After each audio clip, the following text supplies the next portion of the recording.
Hi everyone, and thanks for being with me again. I'm going to talk in this particular post about what will happen if Harris wins on November the 5th.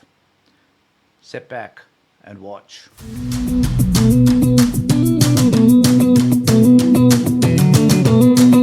There's a number of things that have occurred to me. The first is that, and I agree with some right wing commentators, Harris has to perform well in the debate, and she also has to perform well in the interview that she's doing with Tim Walz tomorrow. So in either of these two areas, I guess she should not stumble, she should not fall, she should not uh, carry on with some of the word salads that she's been known to produce, and she should present a confident version of her degree of politics and what that means to the American people. And in doing so, certainly, I guess the third point is she should talk about policies. So let's say she accomplishes those three goals and doesn't stuff it up. Then that would be almost a perfect run through to November the 5th. And as a result of that, she'd probably win by a landslide. So there are some polls that are out at the moment. So it is evident on this poll that Harris has a reasonable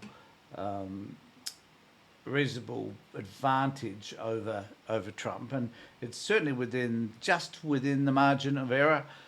So this is a conglomeration of all the national polls and so forth. So this has her at this particular stage. Now, remembering that this is before she does the interview, before she has the debate. So she's ahead at this stage, with the likelihood, if she does well in those two events, that she will skyrocket. And my prediction is still valid, that if she gets 10 points in front, there's a good chance that that Trump will choose to drop out. Now, the other point I wanted to raise here is they've done a collection of all of the polls. Now, what they've presented here is the average of all of these, but it's obvious from here that Harris is ahead on most of these polls. I think there's two where they've got Trump ahead. How in the hell they arrived at that, I'll never know. But certainly, when you look at all of these polls, she's ahead substantially. In some, she's up by 7, 6, 5, 7, 5, 5, and that's beyond the margin of error. So, in a sense, she's miles ahead of the rest, which is a tremendous advantage for her. Now, the other thing too I wanted to raise is that if Trump loses, and he loses substantially, will he accept that, like if it's a landslide, for example, would he accept that, or would he tend to want to choose to, I don't know, maybe he might even say the election was stolen. Who knows? So, and he probably will. So, accepting that, what sort of violence will erupt in the United States, and what problems will that cause the US if that happens? Well, no one's actually talking about that, and I think that's a distinct possibility given the way Trump behaves and the way the MAGA supporters are just so enthusiastic about him and the fact that the election will be stolen regardless of the margin, regardless of how well Harris does. So that, I think, is a distinct problem. So what we need to look at then is exactly how, and I do apologise to people that watch us from the United States, but the Australian view on this, I think, is quite fascinating because, as I've said before, Sky News in their In the Dark session, which thanks to my wife for suggesting that, because they do spend most of their time wandering around in the dark, not knowing what it is that they really believe, but wanting to believe the most absolute radical version of events that they can, which is that for some particular reason she's got to lose. There is an interview that Paul Murray here in Australia does with Megyn Kelly, and Paul says at the beginning of this he's extremely upset and is angry. Now, I still can't work out why he's angry, but I guess he'll endeavour to explain that to us. But he's also talking to Megyn, who was the woman that Trump insulted in a debate back in 2020 or whenever it was.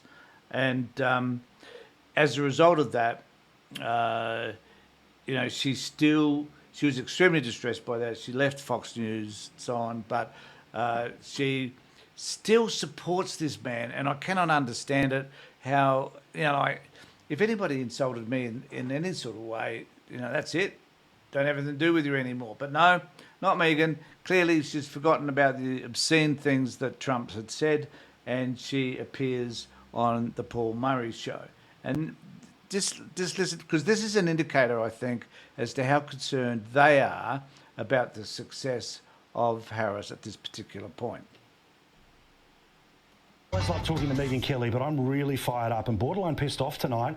And I know her shows are pretty much the same, because we're going to talk about Kamala. Kamala not even hiding in plain sight, just outright hiding. The great lady joins us now from the US. Megyn, 5 days since the empty pantsuit, rather than Obama in a pantsuit, was out, telling us not very much and hoping... I just love the name calling, empty pantsuit. Like, where in the hell did you get that from? I don't know. It's from the Trump playbook, I guess. And all that crap. Yet nowhere to be seen, nothing. And as you reported yesterday, as NBC's been backing in today, if she does an interview, she'll do it with her governor. If the debate happens, she'll do it with notes. Now, this is not the behaviour of a person who is leading. This is the stuff of somebody who is scared. So is there some sort of... rule or law that says that you can't have notes, that you can't do an interview with your running mate? No, it's not. It's just about nitpicking this woman because they don't like her. And when you think about it, if this is this the small-minded attitude they have to Kamala Harris, then it kind of makes you wonder how fearful they are of the outcome of the debate. Nor is it the behavior of anyone with any intellectual depth. Now, this is ridiculous, and I have to make a comment about this as well. Someone who has a law degree, who has been a prosecutor, an attorney general, or whatever it was, and is also a senator, and also has made her way as the vice president, and been given the challenges that she has, does not lack intelligence.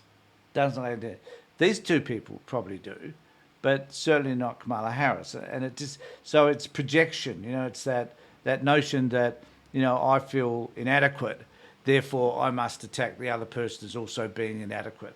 That is simply what they're doing. That's the truth. That's really what's at issue here. She is not a very smart person. She can say enough to get through a short exchange or memorize note cards for a debate, but she does not have any intellectual depth. And that, I think, is what we've been perceiving for the last 4 years.